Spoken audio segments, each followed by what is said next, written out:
I wanted to take a moment and tell you about our Habitat for Humanity Oshkosh Restore. This is located on our west side of town, and it's a nonprofit home improvement store and donation center. So at this store, they sell new, some gently used items like furniture, appliances, flooring. They have like cabinets, tiles, home renovation items. They have some building materials and more. Lots of great options there if you ask me. But they use the money generated to support our local community here in Oshkosh. And a lot of it really goes towards helping build homes for people that are in need through their Habitat for Humanity program. There are a few ways you can support this awesome cause, and you can shop at the Restore, which is my choice. You can volunteer at the store as well.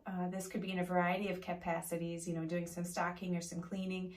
You can also donate any items that you have. Maybe it's furniture, maybe supplies, maybe some leftover building materials to their store in Oshkosh.